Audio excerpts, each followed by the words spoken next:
হেজবুত তৌহিদ কি নিষিদ্ধের দাবি তোলার আপনি কে? আপনি ওই বাংলাদেশের নাগরিক, হেজবুত তৌহিদের সদস্যরাও এই বাংলাদেশের নাগরিক। আপনারা হিজবুত তৌহিদের পায়ের তলার মাটি কেড়ে নেওয়ার জন্য উঠে পড়ে লেগেছেন, অথচ একবারও ভাবছেন না আপনাদের পায়ের তলার মাটি আদৌ আছে কি না। আপনারা সাধারণ মানুষকে বলছেন হিজবুত তৌহিদ কাফের, আবার গণমাধ্যম কর্মী বা আইন প্রশাসনকে বলছেন হিজবুত তৌহিদ একটি জঙ্গি সংগঠন। তো আপনাদের এই দুইমুখীপনা আর কতদিন চলবে বলেন তো? কবে বন্ধ করবেন এই আপনাদের এই আচরণ? জনগণ তো বুঝে ফেলেছে। আপনারা হিজবুত তৌহিদকে নিষিদ্ধের জন্য সভা করেছেন, সেমিনার করেছেন, মিছিল করেছেন, এমনকি আপনারা গানও করে ফেলেছেন অলরেডি। তো এগুলো দেখে আসলে হাসি ছাড়া আর কিছুই আসে না।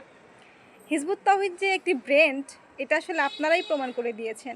আপনাদের কার্যক্রমের মাধ্যমে এটা প্রমাণিত হয়ে গেছে যে হিজবুত তৌহিদের মাধ্যমেই সমস্ত মানবজাতি মুক্তি পাবে, হিজবুত তৌহিদের মাধ্যমেই সমস্ত মানবজাতি শান্তিতে বসবাস করতে পারবে।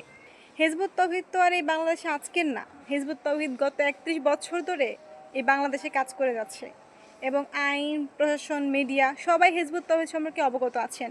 আর আপনারাও মসজিদ মাদ্রাসাগুলোতে কি কি করেছেন এবং কি কি করিয়েছেন সে সম্পর্কেও বাংলাদেশের জনগণ এবং প্রশাসন সবাই জানে। তো আরেকজনের পায়ের তলার মাটি কেড়ে নেওয়ার আগে নিজের পায়ের তলার মাটিটা একটু শক্ত করুন না।